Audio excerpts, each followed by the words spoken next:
2004-05 ಪ್ರಾರಂಭ ಆದ ಶಿಕ್ಷಣ ಸಂಸ್ಥೆ ಗ್ರಾಮೀಣ ಮಕ್ಕಳ ಒಂದು ಶಿಕ್ಷಣದ ಶೈಕ್ಷಣಿಕ ಮಟ್ಟವನ್ನು ಅಭಿವೃದ್ಧಿಪಡಿಸಬೇಕು ಅನ್ನೋ ದೃಷ್ಟಿ ಇಟ್ಕೊಂಡು ಒಂದಿಷ್ಟು ಸಮಾನ ಮನಸ್ಕರು ಈ ಒಂದು ಸಂಸ್ಥೆಯನ್ನು ಹುಟ್ಟುಹಾಕಿದ್ವಿ. ಹುಟ್ಟುಹಾಕಿದ್ದು ಇಲ್ಲಿ ತನಕ ಕೂಡ ಯಾವುದೇ ಫಲಾಪೇಕ್ಷೆ ಪಡೆಯದೆ ಇಲ್ಲಿ ಸಂಸ್ಥೆಯ ಸರ್ವತೋಮುಖ ಅಭಿವೃದ್ಧಿಗೆ ನಮ್ಮ ಶೈಕ್ಷಣಿಕ ಸಂಸ್ಥೆಯ ನಿರ್ದೇಶಕರುಗಳು, ಧರ್ಮದರ್ಶಿಗಳು ಪ್ರಯತ್ನ ಮಾಡ್ತಿದ್ದಾರೆ. ಆ ಪ್ರಯತ್ನದ ಫಲವಾಗಿ ಈ ದಿವಸ ಒಂದಿಷ್ಟು ನಗರದಲ್ಲಿ ಒಂದಿಷ್ಟು ದಾಪುಗಾಲಿಟ್ಟು ಒಂದು ಉತ್ತಮ ಶೈಕ್ಷಣಿಕ ಸಂಸ್ಥೆಯನ್ನು ಮಾತನ್ನು ಜನರ ಬಾಯಲ್ಲಿ ನಾವು ಇವತ್ತು ಕೇಳ್ತಾಯಿದ್ದೀವಿ. ಅಷ್ಟೇ ಅಲ್ಲ, ಶಿಕ್ಷಣದ ವ್ಯವಸ್ಥೆ, ಶಿಕ್ಷಣದ ಬದ್ಧತೆ ಮತ್ತು ಕಲಿಕೆಯ ಕ್ರಮ, ಶೈಕ್ಷಣಿಕ ಪರಿಪೂರ್ಣತೆಗೆ ತುಂಬ ಆದ್ಯತೆ ಕೊಟ್ಟು ಮಕ್ಕಳನ್ನು ತಯಾರು ಮಾಡಿ ಉತ್ತಮ ಫಲಿತಾಂಶವನ್ನು ಪಡೆಯೋದರಲ್ಲಿ ನಮ್ಮ ಶೈಕ್ಷಣಿಕ ಸಂಸ್ಥೆ ಯಾವ ವರ್ಷವೂ ಕೂಡ ಹಿಂದೆ ಉಳಿದಿಲ್ಲ ಅಂತ ಮಾತನ್ನು ನಿಜವಾಗ್ಲೂ ಕೂಡ ಘಂಟಾಘೋಷವಾಗಿ ಹೇಳೋಕ್ಕೆ ಇಷ್ಟಪಡ್ತೀನಿ. ಅದಾದಮೇಲೆ ತನ್ನದೇ ಆದಂಥ ಸಂಪನ್ಮೂಲ ರೂಢಿಸ್ಕೊಂಡು, ಆರ್ಥಿಕ ಶಕ್ತಿಯನ್ನು ರೂಢಿಸ್ಕೊಂಡು, ಬ್ಯಾಂಕ್ಗಳು ಮತ್ತೊಂದರ ಮೂಲಕ ಸಾಲ ವಗೈರೆಗಳನ್ನು ಮಾಡಿ ಶೈಕ್ಷಣಿಕ ಸಂಸ್ಥೆಯ ಕಟ್ಟಡಗಳನ್ನು, ಮೂಲಭೂತ ಸೌಕರ್ಯಗಳನ್ನು ಒಂದಿಷ್ಟು ಕಾಲಕ್ಕೆ ತಕ್ಕಂತೆ ಎಲ್ಲೂ ಕೂಡ ಕಾಂಪ್ರಮೈಸ್ ಆಗ್ದಂಗೆ, ಹೊಂದಾಣಿಕೆ ಮಾಡ್ಕೊಳ್ದಂಗೆ ವ್ಯವಸ್ಥೆ ಮಾಡ್ತಕ್ಕಂಥದ್ದನ್ನು ಮಾಡ್ಕೊಂಡು ಬಂದಿದ್ವಿ. ಅದಕ್ಕೆ ಪೂರಕವಾಗಿ ಹೇಳಬೇಕು ಅಂದರೆ ಒಂದು ಡಿಜಿಟಲ್ ಸಿಸ್ಟಮನ್ನು, ಎಜುಕೇಷನ್ ಸಿಸ್ಟಮ್ ಏನು ಬಂತು ಅದನ್ನು ಕೂಡ ಅಳವಡಿಸ್ಕೊಂಡು ಟೀಚರ್ಸ್ ಕೂಡ ಅದಕ್ಕೆ ಪೂರಕವಾಗಿ ಟ್ರೈನಿಂಗುಗಳನ್ನೆಲ್ಲ ಕೊಟ್ಟು ಅದಕ್ಕೆ ತಯಾರು ಮಾಡ್ತಕ್ಕಂಥ ಕೆಲಸನೂ ಕೂಡ ನಮ್ಮ ಸಂಸ್ಥೆ ಅತ್ಯಂತ ಪ್ರಾಮಾಣಿಕವಾಗಿ ಮಾಡಿದೆ. ಅದಲ್ಲದೆ ಗ್ರಾಮೀಣ ಪ್ರದೇಶಕ್ಕೆ ವಾಹನ ವ್ಯವಸ್ಥೆ ಕಲ್ಪಿಸಿ ಸುಮಾರು 23 ವಾಹನ ತಾಲೂಕಿನ ಎಲ್ಲ ಗ್ರಾಮಗಳಿಗೆ, ಸುಮಾರು 160-70 ಗ್ರಾಮಗಳಿಗೆ ವಿದ್ಯಾರ್ಥಿಗಳನ್ನು ಕರ್ಕೊಂಬಂದು ಆ ಮಕ್ಕಳುಗಳನ್ನು ವಿದ್ಯಾಭ್ಯಾಸ ಮಾಡ್ತಕ್ಕಂಥ ವ್ಯವಸ್ಥೆನೂ ಕೂಡ ಕಲ್ಪಿಸಿದ್ದೀವಿ.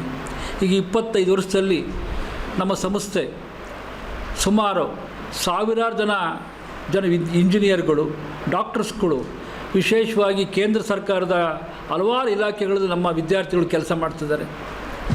ಹಾಗಾಗಿ ನಾವೇನು ಈ ಶೈಕ್ಷಣಿಕ ಸಂಸ್ಥೆನ ಗ್ರಾಮೀಣ ಮಕ್ಕಳನ್ನ ಗುಣಮಟ್ಟವನ್ನು ಹೆಚ್ಚಿಸಬೇಕು ಅಂತಿದ್ವಿ, ಆ ಕೆಲಸ ನಿಜವಾಗ್ಲೂ ಮಾಡಿದ್ವಿ ಅಂಥೇಳಿ ನಮಗೆ ಕಳೆದ ವರ್ಷ ನಾವು ಕರೆದಂಥ ಹಳೆಯ ವಿದ್ಯಾರ್ಥಿಗಳ ಒಂದು ಪ್ರತಿಭೆಯನ್ನು ನೋಡಿದಾಗ ಗೊತ್ತಾಯಿತು. ಇಷ್ಟೆಲ್ಲ ಮಾಡಿದ ಮೇಲೆ ಶಿಕ್ಷಣ ಸಂಸ್ಥೆಯ ಒಂದಿಷ್ಟು ಪ್ರವೇಶನೂ ಕೂಡ ಜಾಸ್ತಿ ಆಗಿದೆ. ಹಾಗಾಗಿ ಅದಕ್ಕೆ ತಕ್ಕಂಥ ಕಟ್ಟಡಗಳನ್ನು ಕಟ್ಟಬೇಕು, ಮೂಲಭೂತ ಸೌಕರ್ಯ ಒದಗಿಸ್ಬೇಕು ಅನ್ನೋ ದೃಷ್ಟಿಯಿಂದ ಸುಮಾರು 6 ಕೋಟಿ ರೂಪಾಯಿ ವೆಚ್ಚದಲ್ಲಿ ಒಂದು 3 ಕೋಟಿ ರೂಪಾಯಿದೊಂದು ಹೈಸ್ಕೂಲ್ ಕಟ್ಟಡ, 3 ಕೋಟಿ ರೂಪಾಯಿ ಒಂದು ಕಾಲೇಜ್ ಕಟ್ಟಡ, ಎರಡನ್ನೂ ಕೂಡ ಎಲ್ಲ ವ್ಯವಸ್ಥೆಯನ್ನು ಒದಗಿಸಿ ಡಿಜಿಟಲ್ ಸಿಸ್ಟಮನ್ನು ಒದಗಿಸಿ 2 ಕಟ್ಟಡದ ಲೋಕಾರ್ಪಣೆ ಈಗ ತಯಾರು ಮಾಡಿದ್ವಿ. ದಿನಾಂಕ 14ನೇ ತಾರೀಕು 14/5/2025 ಕಟ್ಟಡ ಲೋಕಾರ್ಪಣೆ ಮಾಡಲು ಕಟ್ಟಡದ ಉದ್ಘಾಟನೆಯನ್ನು ನಮ್ಮ ಸಂಸದರಾದಂಥ ಗೋವಿಂದ ಎಂ ಕಾರಜೋಳ ಅವರು ಕೇಳ್ಕೊಂಡಿದ್ದೀವಿ. ಅವರು ಕಾರ್ಯಕ್ರಮದ ಉದ್ಘಾಟನೆ ಮಾಡಿಕೊಡ್ತಾರೆ. ಅದಾದಮೇಲೆ ನಮ್ಮ ಸಂಸ್ಥೆಯ ಹಿರಿಯ ವಕೀಲರು, ಅಧ್ಯಕ್ಷರು ಆದಂಥ ಎಂ ಶಿವಲಿಂಗಪ್ಪನ ಅಧ್ಯಕ್ಷತೆಯಲ್ಲಿ ಈ ಕಾರ್ಯಕ್ರಮ ನಡೆಯುತ್ತೆ. ಅದಾದಮೇಲೆ ಈ ಕಾರ್ಯಕ್ರಮವನ್ನು, ಕಾಲೇಜ್ ಕಟ್ಟಡವನ್ನು BG ಗೋವಿಂದಪ್ಪನವರು ಶಾಸಕರು ಇವ್ರ ಕಡೆಯಿಂದ ಅಮೃತಾಸ್ತಿಯಿಂದ ಉದ್ಘಾಟನೆ ಆಗುತ್ತೆ. MP ಪ್ರಕಾಶ್ ಅವರು ಮಗಳು ನಮ್ಮ ಸಂಸ್ಥೆಗೆ ಪೂರಕವಾಗಿ ಕೆಲಸ ಮಾಡಿದಂಥ ಒಬ್ಬ ಶ್ರೇಷ್ಠ ವ್ಯಕ್ತಿಗಳಲ್ಲಿ MP ಪ್ರಕಾಶ್ ಒಬ್ಬರು. ಅವರು ನಾವು ನಾಡಿನ ಒಬ್ಬ ಶ್ರೇಷ್ಠ ರಾಜಕಾರಣಿನೂ ಅಂತ ಕರಿತೀನಿ ಅವ್ರನ್ನ ಯಾವತ್ತು. ಏಕೆಂದರೆ ಅವರೇ ಆದಂಥ ತತ್ವ ಸಿದ್ಧಾಂತಗಳಿಗೆ ನಡೆಸ್ಕೊಂಡು ಬಂದಂಥವರು. ನಿಜಲಿಂಗಪ್ಪನವ್ರ ಅನುಯಾಯಿಗಳಾಗಿದ್ದರೂ ಒಂದು ಭಾವನೆ ಕೂಡ ನಮ್ಮಲ್ಲಿದೆ. ನಾವು ಯಾವುದೇ ಕೆಲಸಕ್ಕೆ ಹೋದರೂ ಕೂಡ ನಮ್ಮನ್ನು 1 ಗಂಟೆನೂ ಕೂಡ ಕಾಯಿಸ್ತಲೇ ಫೋನ್ ಮಾಡಿ ಆ ಕೆಲಸಗಳ ಡಿಪಾರ್ಟ್ಮೆಂಟ್ಗೆ ಹೇಳಿದರೆ ಆ ಕೆಲಸಗಳು ಆಗ್ತಾಯಿದ್ದು. ಆ ಕೆಲಸಗಳು ಫೋನ್ ಮಾಡ್ತಿರಲ್ಲ ಅಧಿಕಾರಿಗಳು ನಮ್ಮನ್ನು ಅತ್ಯಂತ ಗೌರವದಿಂದ ಕಂಡು ಕೆಲಸ ಮಾಡಿಕೊಡ್ತಿದ್ರು. ಅದು ಅವರ ಒಂದು ಗಳಿಸಿದಂಥ ಹೆಚ್ಚುಗಾರಿಕೆ ಅಂತ ನನಗೆ ಅನಿಸುತ್ತೆ. ಅವರು ಅದಕ್ಕೋಸ್ಕರ ಅವ್ರನ್ನ ಇದ್ದಾಗಲೇ ಕರೆಸಿ ನಾವು ಗೌರವಿಸ್ಬೇಕು ಅನ್ನೋ ಆಸೆ ಇಟ್ಕೊಂಡಿದ್ವಿ. ಅದು ಸಾಧ್ಯತೆ ಆಗಲಿಲ್ಲ.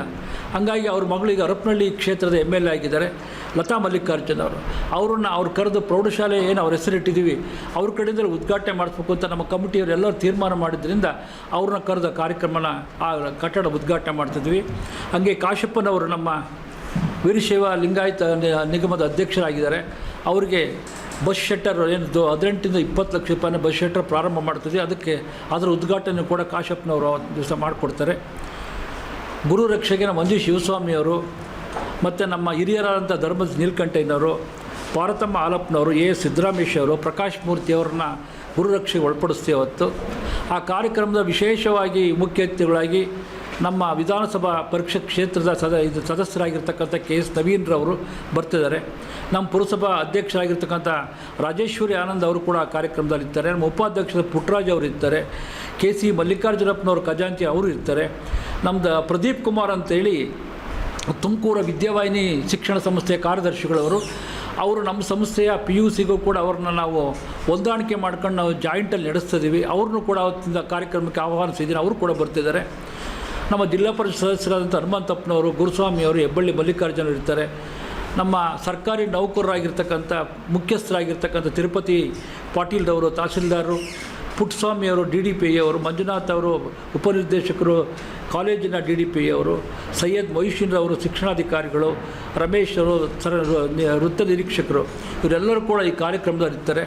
ಅವತ್ತಿಂದ ವಿಶೇಷವಾಗಿ ನಮಗೆ ನಮ್ಮ ಶ್ರೇಷ್ಠ ಅಂದರೆ ನಾವು ಪರಮ ಪೂಜ್ಯರು ಅಂತ ಕರಿತೀವಿ. ಆ ಪೂಜ್ಯರಾಗಿರ್ತಕ್ಕಂಥ ರೇಣುಕಾಚಾರ್ಯರ ಮಠದ ಮೂಲ ಪುರುಷರಾಗಿರ್ತಕ್ಕಂಥ ಡಾಕ್ಟರ್ ವೀರಸೋಮೇಶ್ವರ ರಾಜದೇಶಿಕೇಂದ್ರ ಶಿವಾಚಾರ್ಯ ಸ್ವಾಮಿಗಳು ಬಾಳೆಹೊನ್ನೂರು ಇವರ ದಿವ್ಯ ಸ್ಥಾನದಲ್ಲಿ ಎಲ್ಲ ಕಾರ್ಯಕ್ರಮ ನಡೆಯುತ್ತೆ. ಅದಾದ ನಂತರ ಕರಿಋಷಭ ರಾಜದೇಶಿಕೇಂದ್ರ ಸ್ವಾಮಿಗಳು, ಸೋಮನಕಟ್ಟೆ ಕಾಡಸಿದ್ದೇಶ್ವರ ಮಠ ನಡುವಿನಕೆರೆ, ಇವರು ಕೂಡ ಆ ಎರಡು ಕಟ್ಟಡಗಳು ವರ್ಷದಿಂದ ಶಿಲಾನ್ಯಾಸ ಮಾಡಿದ್ರು. ಆ ವರ್ಷಕ್ಕೆ ಕೂಡ ಅವ್ರ ಕಟ್ಟಡನ ಪ್ರಾರಂಭ ಮಾಡ್ತಿದ್ವಿ. ಅವರ ಆಶೀರ್ವಾದ ಅಂತೇಳಿ ಅವ್ರನ್ನೂ ಕೂಡ ಕರೆದಿದ್ವಿ. ಅವರು ಕೂಡ ಬರ್ತಿದ್ದಾರೆ. ಅದೇ ರೀತಿಯಾಗಿ ಡಾಕ್ಟರ್ ಗುರುಮೂರ್ತಿ ಶಿವಾಚಾರ್ಯ ಮಹಾಸ್ವಾಮಿಗಳು ಹುಣಸ್ಕಟ್ಟ, ಇವರು ಕೂಡ ಬರ್ತಿದ್ದಾರೆ. ಇಷ್ಟೆಲ್ಲ ಕಾರ್ಯಕ್ರಮಗಳ ಜೊತೆಗೆ ಬೆಳಿಗ್ಗೆ ಪರಮ ಪೂಜ್ಯರು ಇಷ್ಟಲಿಂಗ ಪೂಜೆ ಬೆಳಗ್ಗೆ 8 ಗಂಟೆಯಿಂದ ಹಿಡ್ಕೊಂಡು 11:30 11 ಗಂಟೆ ತನಕ ಇಷ್ಟಲಿಂಗ ಪೂಜೆ ಇರುತ್ತೆ. ಇಷ್ಟಲಿಂಗ ಪೂಜೆಯಲ್ಲಿ ಎಲ್ಲ ಭಕ್ತರು ಕೂಡ ನಾಡಿನ ನಮ್ಮ ತಾಲೂಕಿನ ಎಲ್ಲ ಜನರನ್ನು ಕೂಡ ಇಷ್ಟಲಿಂಗ ಪೂಜೆಗೆ ಭಾಗವಹಿಸೋಕ್ಕೆ ಕರೆದಿದ್ದೀವಿ. ಅದಾದ ನಂತರ 11 ಗಂಟೆಗೆ ಸಭಾ ಕಾರ್ಯಕ್ರಮ ಆಗುತ್ತೆ. ಸಭಾ ಕಾರ್ಯಕ್ರಮದಲ್ಲಿ ಎಲ್ಲ ಹೇಳಿದ್ನಲ್ಲಿ ಈ ಥರ ವಿವರ ಕೊಟ್ಟಿದ್ದೇನೆ. ಅವರೆಲ್ಲರೂ ಕೂಡ ಸಭಾ ಕಾರ್ಯಕ್ರಮದಲ್ಲಿ ಭಾಗವಹಿಸ್ತಾರೆ. ಆಮೇಲೆ ಪ್ರಸಾದ ವ್ಯವಸ್ಥೆಯೂ ಕೂಡ ಇದೆ. ಇಷ್ಟೆಲ್ಲ ಕಾರ್ಯಕ್ರಮ ಇರೋದ್ರಿಂದ ಎಲ್ಲರೂ ಕೂಡ ಅತಿ ಅತ್ಯಂತ ಈ ಕಾರ್ಯಕ್ರಮ ನಾವೆಲ್ಲರೂ ಕೂಡ ಆಗಮಿಸಿ ಈ ಕಾರ್ಯಕ್ರಮ ಯಶಸ್ವಿ ಮಾಡ್ಕೊಳ್ಬೇಕು ಅಂತ ನಿಮ್ಮೆಲ್ಲರಿಗೂ ವಿನಂತಿ ಮಾಡ್ಕೊಳ್ತೀವಿ.